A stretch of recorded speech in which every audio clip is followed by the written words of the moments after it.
Hello students, today we are going to start a new unit and new chapter.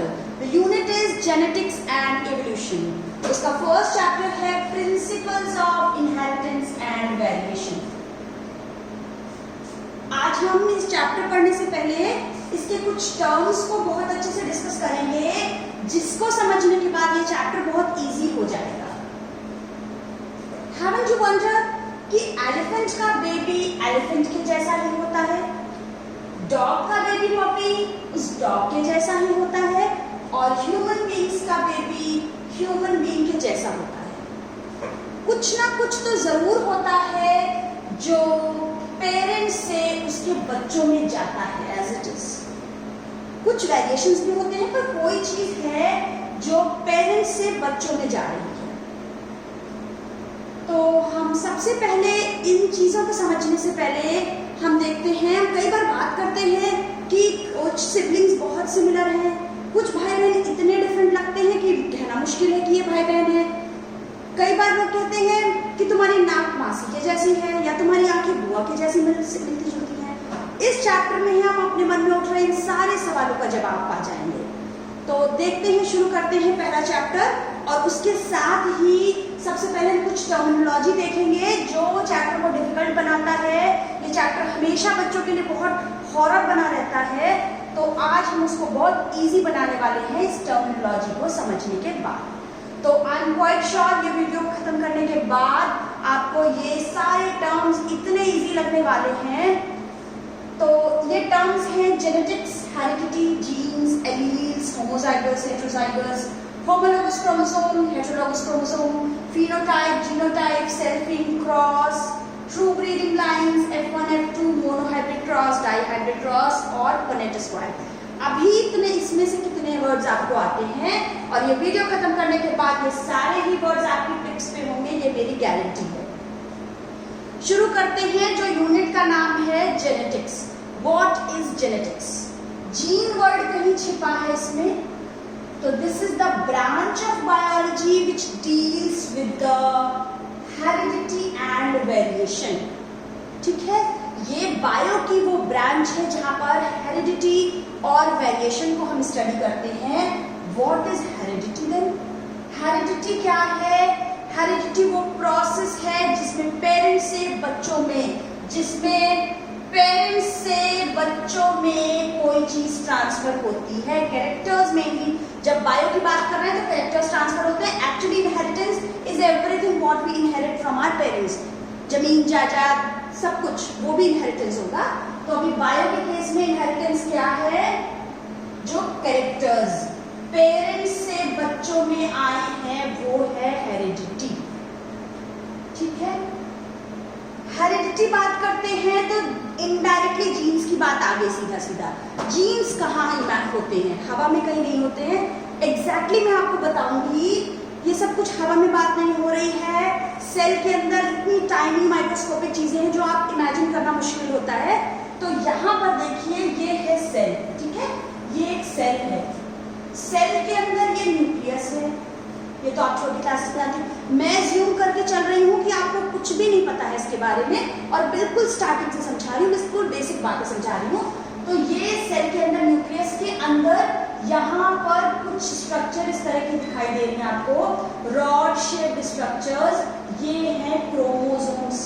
ठीक है, ये जो rod shaped structure है chromosome, इस एक क्रोमोसोम को, ये ऐसे करके रॉड शेप्ड स्ट्रक्चर है, ये रॉड शेप्ड स्ट्रक्चर क्रोमोसोम को यहाँ पर ओपन कर दिया गया. इसके अंदर कुछ भरा हुआ है. इस भरे हुए स्ट्रक्चर को ओपन कर दिया है हमने. एक्चुअली क्रोमोसोम किसका बना हुआ है? डीएनए एंड प्रोटीन का बना है. क्रोमोसोम बना है डीएनए एंड प्रोटीन का. तो क्रोमोसोम में हमने ओपन करा है, तो डीएनए का जो थ्रेड है बड़ा सा लंबा सा, वो सारा ओपन होकर ये डीएनए का थ्रेड ओपन करा है हमने. जीन्स क्या होते हैं? जीन्स होते हैं, सपोज ये छोटा सेगमेंट ऑफ डीएनए कोड करता है कोई एक पर्टिकुलर कैरेक्टर, सपोज से कलर ऑफ हेयर्स.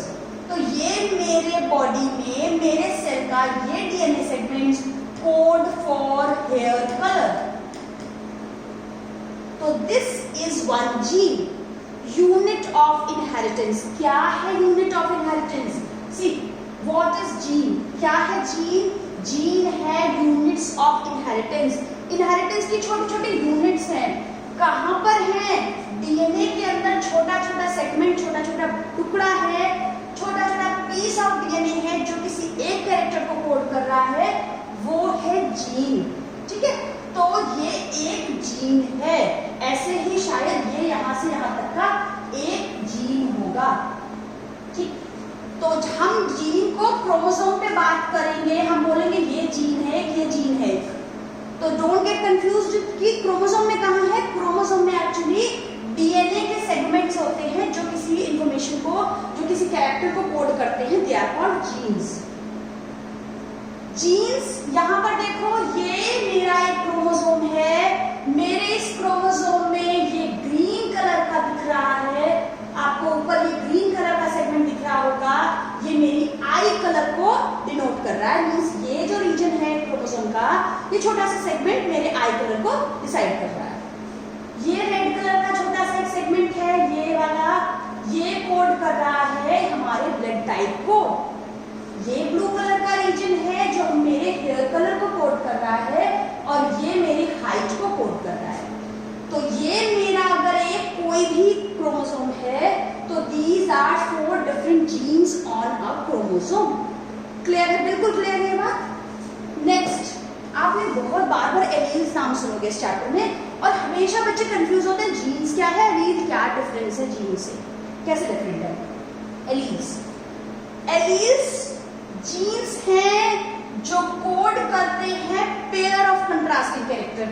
अगर थोड़ा बहुत भी याद हो आपको, मेंडल वाला टॉल, जब टॉल बात करते थे तो याद है ऐसा कुछ, हम कैपिटल टी लिखते थे. जीन हमेशा पेयर में होते हैं. हम लोग डिप्लॉयड ऑर्गेनिज्म में तो हमेशा पेयर में होते हैं. It can be this also, it can be this also.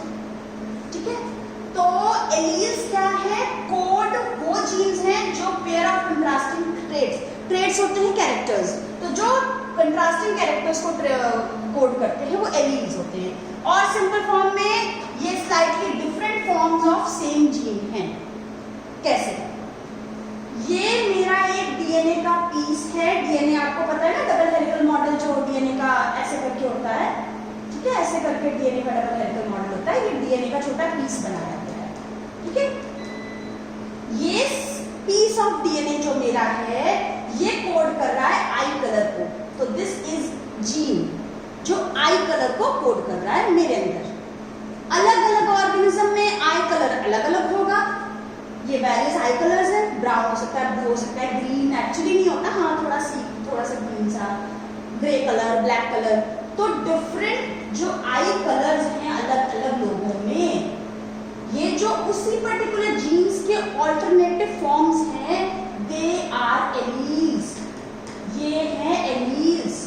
ये है एक जीन. समझ में आ रही है बात? एक जीन के ऑल्टरनेटिव फॉर्म्स हैं एलील्स. हेयर कलर, कितनी वैरायटी के हेयर कलर्स होते हैं. ऐसे येलो तो नहीं होता है, बट हेयर कलर्स बहुत वैरायटी के होते हैं. ये एक जीन है, एक डीएनए का सेगमेंट है जो हेयर कलर को कोड कर रहा है. तो दिस इज जीन. बट ये डिफरेंट डिफरेंट इंसानों में डिफरेंट डिफरेंट तरीके का हेयर कलर है. तो these are the alternative forms of this particular gene. तो these are the alleles. समझ में? बिल्कुल इजी तरीके से समझ में आई. एक सेगमेंट है डीएनए का जीन, और उसके जो भी ऑल्टरनेटिव फॉर्म्स हैं, दे आर ऑल एलील्स. एक और इंपॉर्टेंट कैरेक्टर, जैसे यहाँ पर ब्लड ग्रुप है, ब्लड टाइप है, हम लोग पढ़ेंगे वैसे आगे. तो ब्लड टाइप है, जैसे ब्लड हमारे अंदर क्या होता है, ए बी ओ. तो A B O blood grouping बोलते हैं. +1 में भी आपने पढ़ा है. इसमें क्या क्या एलील्स होते हैं? आई ए, आई बी, वैसे हम इसको और डिटेल में भी पढ़ेंगे. और आई, 3 इसके ऑल्टरनेटिव फॉर्म्स हैं. इसके 3 ये एलील्स हैं. समझ में आ रही है बात? कैरेक्टर है एक इंसान में एक ही होगा, पर पूरी पॉपुलेशन में उसके 3 ऑल्टरनेटिव फॉर्म्स प्रेजेंट हैं. तो इसके 3 एलील्स हैं. इस कंसेप्ट को भी हम डिटेल में पढ़ेंगे. Next, homozygous and heterozygous. यहाँ पर कोई वर्ड निकल के आ रहा है जाइगस। एक वर्ड आपको पता होगा जाइगोट। अभी हमने सेकंड चैप्टर थर्ड चैप्टर पढ़ा, फर्टिलाइजेशन के बाद what happens, male and female gamete के फ्यूजन से बनता है जाइगोट। याद है ना, बहुत सिंपल सी बात है। मेल गैमीट होता है कैसा, हैप्लॉइड। मेल गैमीट है हैप्लॉइड, फीमेल गैमीट भी है हैप्लॉइड, और जो जाइगोट बनेगा वो होगा डिप्लॉइड। पुरानी बात है, हमें सब अच्छे से पता है। जाइगस कोई वर्ड है जाइगोट से लग रहा है मीठा छोटा, तो जाइगोट से क्या बनेगा, एम्ब्रियो बनेगा, फिर एक नया इंडिविजुअल डेवलप हो जाएगा। तो ऐसा इंडिविजुअल, अच्छा यहाँ पे जब हमने बात की कि हैप्लॉइड है, इसका मतलब अगर हम ये बात करें ये क्रोमोसोम मदर से है, ये क्रोमोसोम फादर से है। हर इंडिविजुअल में हमारे अंदर, आपके अंदर जितने भी दो, हर जगह 23 पेयर ऑफ क्रोमोसोम्स हैं। जो भी क्रोमोसोम पेयर्ड हैं, एक पापा का है एक मम्मी का है। ओके, तो यहाँ पर गैमीट जब फॉर्म होगा तो रैंडमली दो में से सिर्फ एक क्रोमोसोम जाएगा। तो एक क्रोमोसोम ये, एक क्रोमोसोम ये। जाइगोट जब बनेगा तो एक क्रोमोसोम मम्मी का आएगा, एक क्रोमोसोम पापा का आएगा, एक मेल गैमीट का, एक फीमेल गैमीट का फ्यूज होगा यहाँ पर। तो अगर जो दो क्रोमोसोम आए हैं, अगर ये दो जीन्स या जो दो क्रोमोसोम्स हैं ये सेम हैं, सेम एलील हैं, अगर ये दोनों पेरेंट के, मम्मी का अलग हो सकता है, पापा का अलग हो सकता है, से ये मम्मी का है, ये पापा का।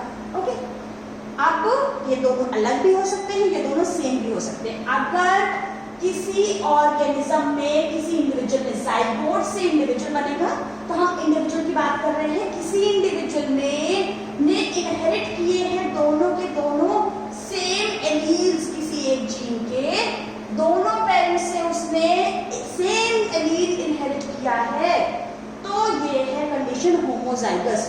आपको टॉल वाला केस पता है, तो अगर ये कंडीशन है, यानी इस इंडिविजुअल ने अपने पापा से भी टी कैपिटल लिया, अपनी मम्मा से भी कैपिटल टी लिया, तो ये है इंडिविजुअल होमोजाइगस। सिंपल सी बात है। अगर इस इंडिविजुअल ने स्मॉल टी लिया पापा से और स्मॉल टी लिया मम्मा से, तो भी ये है होमोजाइगस। बट अगर इसने कैपिटल टी लिया पापा से और स्मॉल टी लिया मम्मा से, इधर मम्मा पापा जो भी था सेम थिंग, तो अगर ये कंडीशन है, अगर इंडिविजुअल के पास डिफरेंट एलील्स हैं सेम जीन के, सेम कैरेक्टर के, अभी लोकाई की बात करते हैं ऑन होमोलोगस क्रोमोसोम्स। अभी हमने होमोलोगस क्रोमोसोम की नेक्स्ट टॉपिक बात करनी है, तो पहले तो ये देख लो कि अगर डिफरेंट एलील्स हैं तो ये है हेटेरोजाइगस। ये इंडिविजुअल का जाइगोट मींस ये इंडिविजुअल है जो उसके पास डिफरेंट एलील्स हैं सेम जीन के, तो ये है हेटेरोजाइगस। बहुत सिंपल सी बात है। तो आपको इस कंडीशन से पता चल गया दिस इज होमोजाइगस डोमिनेंट। आपने 10th में थोड़ा बहुत पढ़ा था, नहीं याद है तो हम फिर से नए सिरे से पढ़ेंगे। ये होमोजाइगस कंडीशन है, डोमिनेंट छोड़ दो। ये होमोजाइगस रिसेसिव है, ये हेटेरोजाइगस है पर डोमिनेंट है। आपको याद होगा थोड़ा बहुत कि कैपिटल टी डोमिनेंट कैरेक्टर था, तो ये है हेटेरोजाइगस। एक एग्जांपल यहाँ पर मैंने बनाया है, अगर आपको ये सारा कुछ समझ में आ गया है, मैं इरेज करूं और इसको देख लेते हैं। तो हम बात करते हैं, एक और है प्लांट जहां पर capital B is for purple, small B कुछ और कलर से लिखते हैं, small B is for, small B है फॉर व्हाइट कलर। अब पी प्लांट की बात करते हैं अगर, तो पर्पल है कैपिटल बी इन्होंने डिनोट किया और व्हाइट को स्मॉल बी से। तो ये क्या कंडीशन है, होमोजाइगस है पर रेसेसिव है, जो हमने बात की थी ये।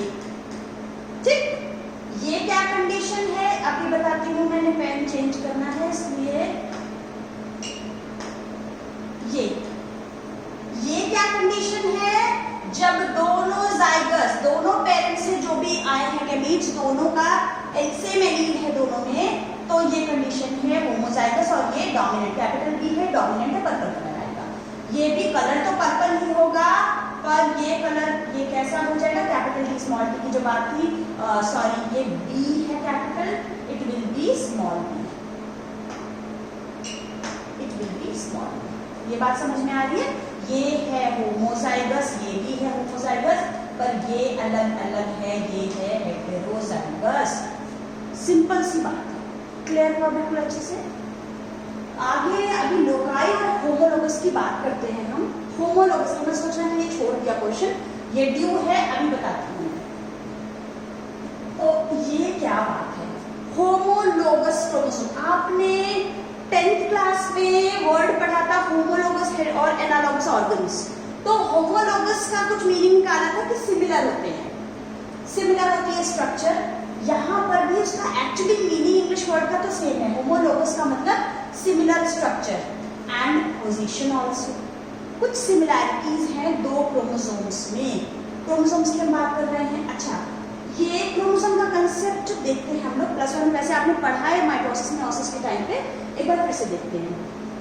ये है हमारा क्रोमोसोम, दो अलग कलर से हमारे हर इंडिविजुअल में क्रोमोसोम पेयर में है। मैं फिर से बता रही हूँ, वी आर हैविंग 46 क्रोमोसोम्स, का मतलब है हमारे पास कितने 23 पेयर क्रोमोसोम है। Very important thing, all chromosomes are in pair, ठीक है, अकेला नहीं है, सभी पेयर है, जोड़े हैं, पेयर है क्रोमोसोम्स। तो ये दो अलग कलर से दिखाए गए हैं हमारे एक इंडिविजुअल के अंदर, एक क्रोमोसोम मम्मी का, एक पापा का, ठीक है, दो अलग अलग क्रोमोसोम्स हैं फ्रॉम 2 डिफरेंट पेरेंट्स, ठीक।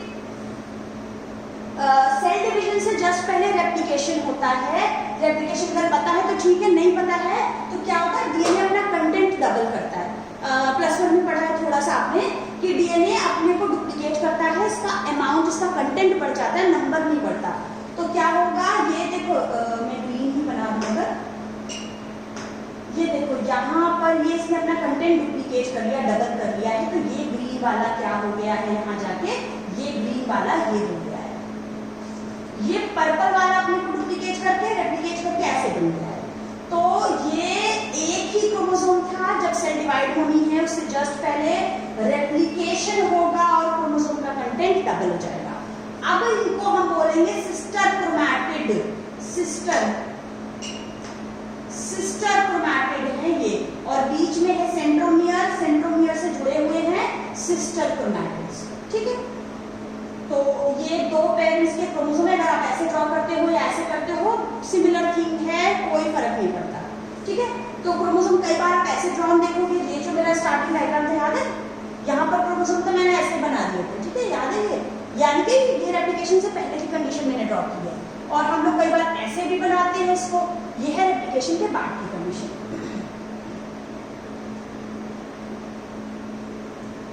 हम कहाँ पर बात कर रहे थे, ये वाला क्रोमोसोम ने रेप्लिकेट किया है, तो ये सिस्टर क्रोमैटिड्स है, ये सेंट्रोमियर है बीच में। अब दोनों क्रोमोसोम्स जो सामने हैं, जो पेयर हैं, आपको दिख रहा है, इनका शेप, इनका साइज, इनकी पोजीशन बिल्कुल सेम है, ठीक है। इसका मतलब अगर हम बात करें कि अगर इस क्रोमोसोम के इस लोकाई पे, इस पर्टिकुलर पोजीशन पे कोई जीन कैपिटल टी है, टी प्लांट का मान लो बात कर रहे हैं, तो इसी क्रोमोसोम के जो होमोलोगस है, जो सामने वाला, जो इसका पेयर्ड दूसरा है, उसके सेम लोकस पे, सेम स्पॉट पे, सेम पोजीशन पे, सेम लोकस पे उसी का ऑल्टरनेटिव फॉर्म होगा, से कैपिटल टी और स्मॉल टी और व्हाटएवर। समझ आ रही है बात? एक और डायग्राम में जैसे मैंने सॉरी यहाँ पर बात की थी ना, तो ये एक क्रोमोसोम है, एक जीन है, ये दो क्रोमोसोम है पेयर्ड, याद है ना, ये रेप्लिकेशन के बाद का डबल कंटेंट है। ये जो क्रोमोसोम्स हैं, इस क्रोमोसोम में आप देख सकते हो यहाँ पर रेड है और यहाँ भी रेड है, यहाँ पर येलो है, यहाँ पर भी येलो है, यहाँ ब्लू है, तो यहाँ भी ब्लू है। आप बहुत आराम से समझ सकते हो कि पोजीशन बिल्कुल सेम है। दीज आर डिफरेंट लोकाई, ये लोकाई है जो होमोलोगस क्रोमोसोम से प्रेजेंट है। सेम जीन सेम लोकस पे होता है होमोलोगस क्रोमोसोम में। तो सीधी सी बात है, वो सभी क्रोमोसोम्स जो सिमिलर हैं, जो पेयर्ड वाले सभी सिमिलर हैं। हमारे अंदर 46 क्रोमोसोम है, 23 पेयर है। तो किसी गर्ल में, किसी फीमेल में ये सारे के सारे 23 पेयर होते हैं होमोलोगस क्रोमोसोम। पर किसी मेल में क्या होगा, 23 में से 22 पेयर तो होगा होमोलोगस क्रोमोसोम। पर मेल के केस में जो लास्ट क्रोमोसोम, जिसे हम सेक्स क्रोमोसोम भी कहेंगे, ये सेक्स क्रोमोसोम है एक्स और वाई। एक्स और वाई, एक एक्स है बड़ा सा, ये बीच में सेंट्रोमियर है, ये एक्स है बड़ा सा क्रोमोसोम, और ये छोटा सा है वाई क्रोमोसोम।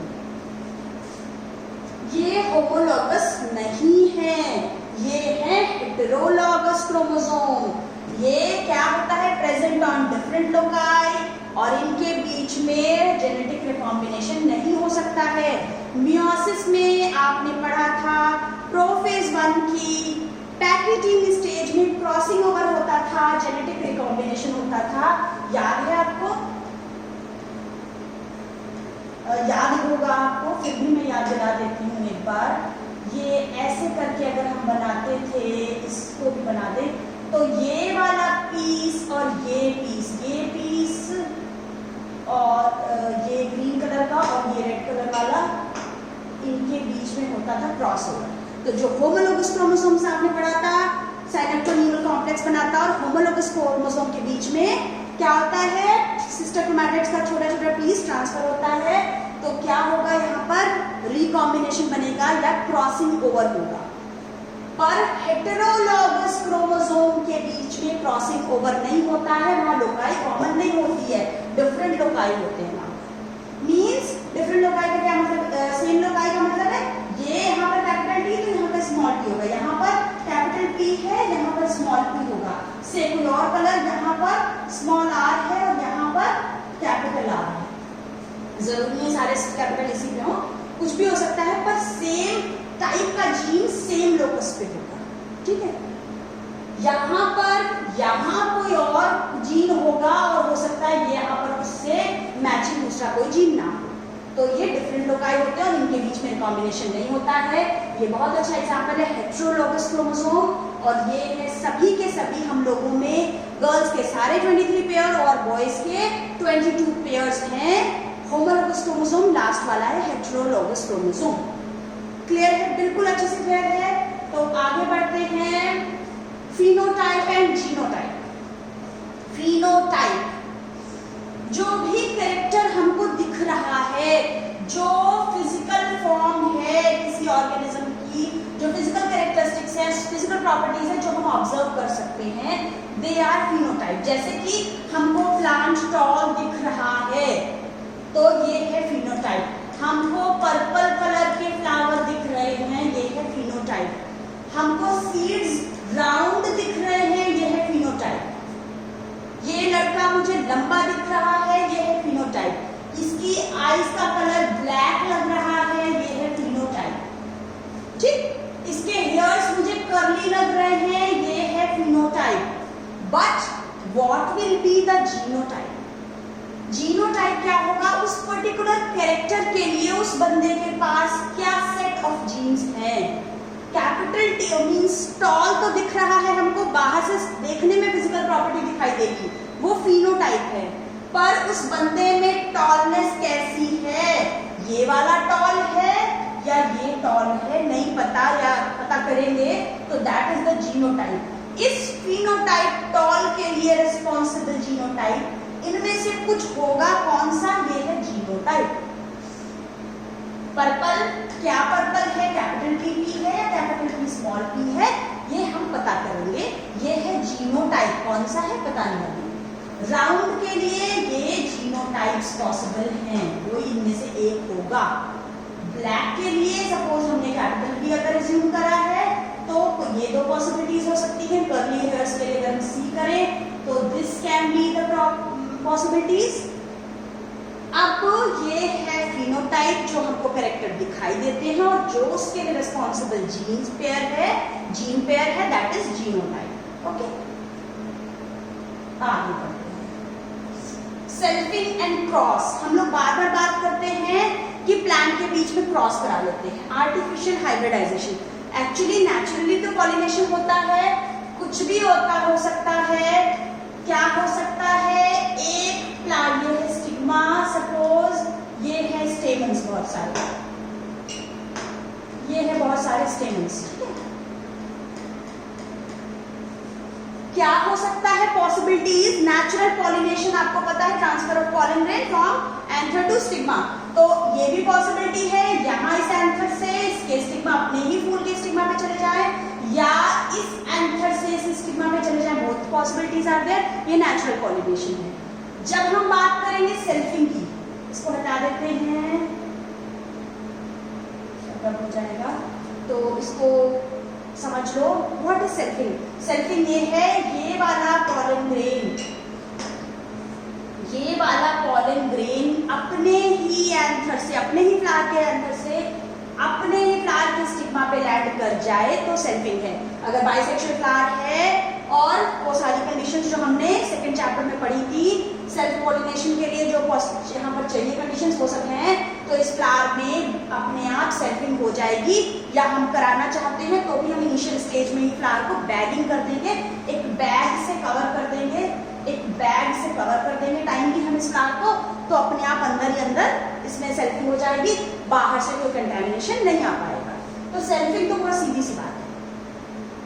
आर्टिफिशियल हाइब्रिडाइजेशन ये रख कर दूं मैं, आर्टिफिशियल हाइब्रिडाइजेशन, क्रॉस पॉलिनेशन या क्रॉस एक्चुअली क्या होता है?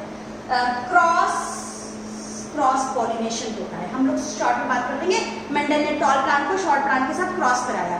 क्रॉस क्या कराया? मतलब क्रॉस पॉलिनेशन कराया, ठीक है, हुआ नहीं। नेचुरली होना अलग बात है, कराना एक अलग बात है। तो ये होती है प्रोसेस, आर्टिफिशियली करवाई जाती है।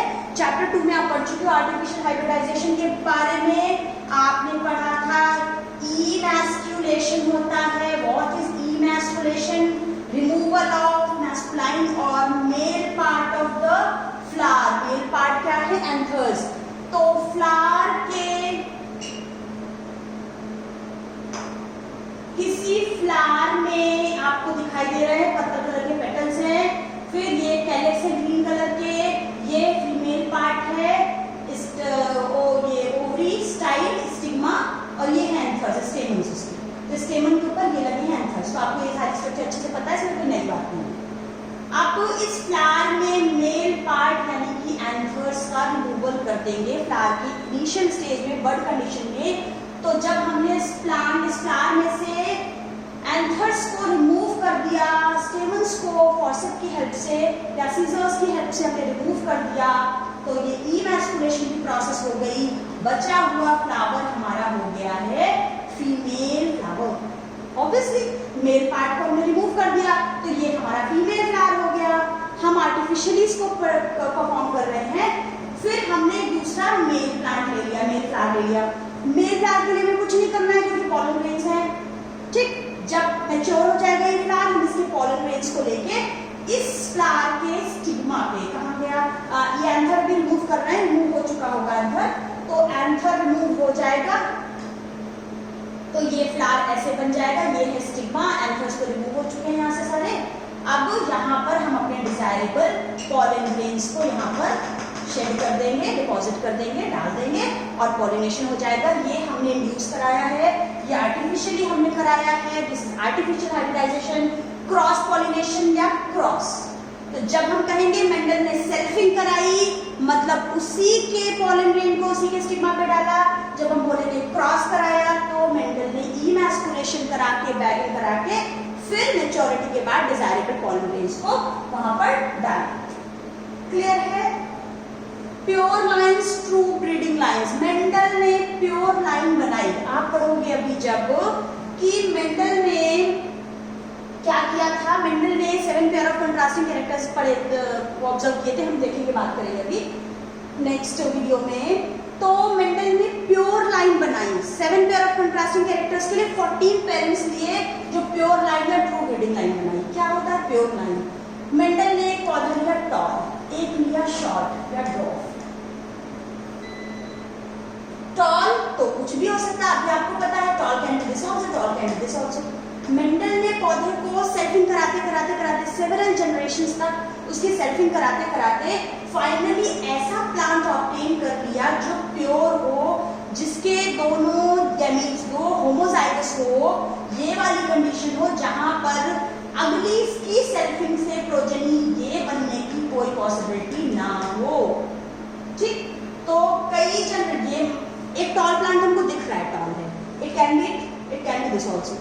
अब अगर मान लो ये वाला था तो इसकी हम सेल्फिंग कराएंगे कई जनरेशन तक, तो एक बार में हमको ये भी मिल सकता है, ये भी मिल सकता है, ये भी मिल सकता है। इसको तुरंत ही हटा दिया, इनकी सेल्फिंग कराई, इन दोनों की सेल्फिंग कराते कराते कराते कराते इसमें से तो आगे जाके ये कंडीशन मिलने की पॉसिबिलिटी है, पर इसकी कई जनरेशन तक कराने के बाद सेल्फिंग भी हमें ये कंडीशन कभी नहीं मिलेगी।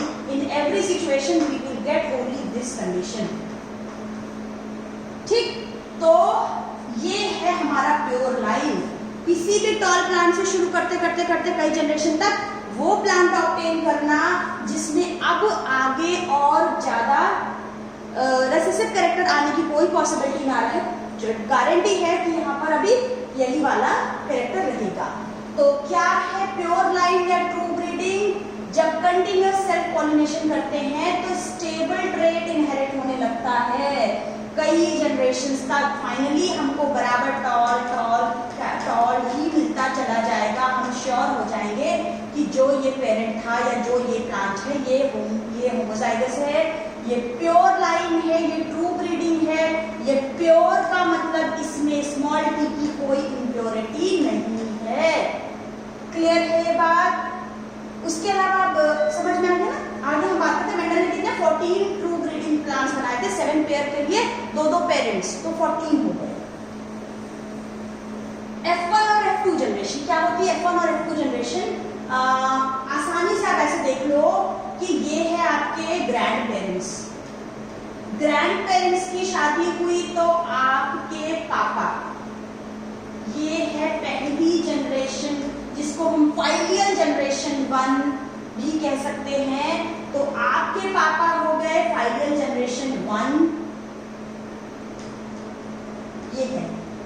ठीक, आपके पापा की मम्मी से शादी हुई और आप हुए, तो you are the second generation, sorry this is the filial generation 2, F2। Okay, F2 कर लेना इसको, F2 है ये। बहुत इजी तरीके से ये बात है। ग्रैंड पेरेंट्स से आपके पेरेंट्स हैं F1 जनरेशन और आप हो F2 जनरेशन। तो this is the first generation, this is the second generation.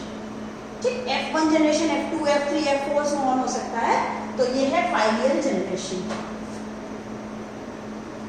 Monohybrid cross, dihybrid cross, ऐसा क्रॉस जहां पर हमने सिर्फ 1 पेयर ऑफ कंट्रास्टिंग कैरेक्टर को कंसीडर किया है। प्लांट में कैरेक्टर बहुत सारे होंगे, हमने 7 पेयर ऑफ कंट्रास्टिंग कैरेक्टर्स लिए, तो 6 को अभी हम ऑब्जर्व ही नहीं कर रहे, ध्यान ही नहीं दे रहे, मतलब ही नहीं है हमको। मतलब है सारा फोकस है on 1 pair of contrasting character, suppose toll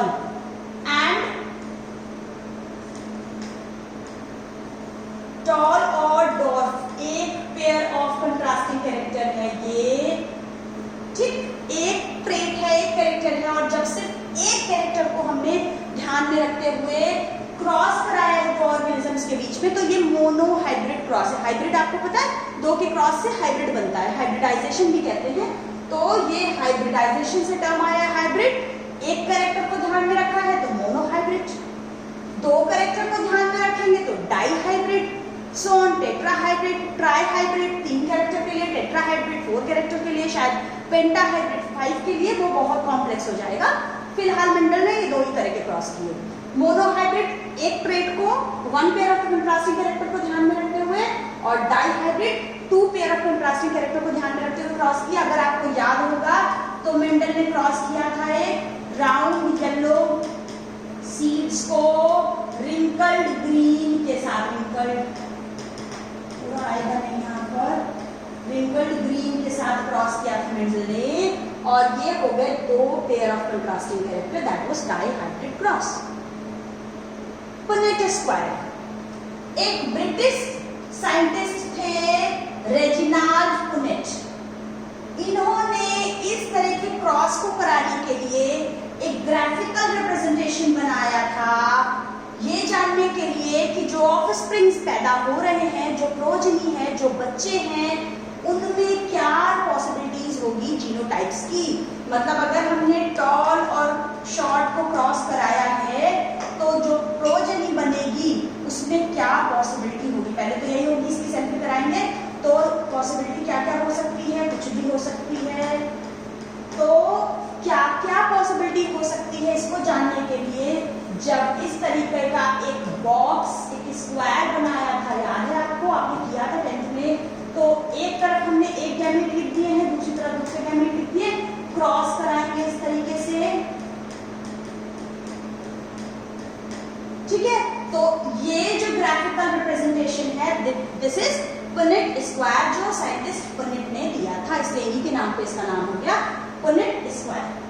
तो these were all terms related to the topic. Hopefully ये सारे आपको समझ में आ गए होंगे। एक बार ये सारे टर्म्स अच्छे से देख लो, आई एम श्योर कि आपको बहुत अच्छे से समझ में आ गया होगा। Thank you class.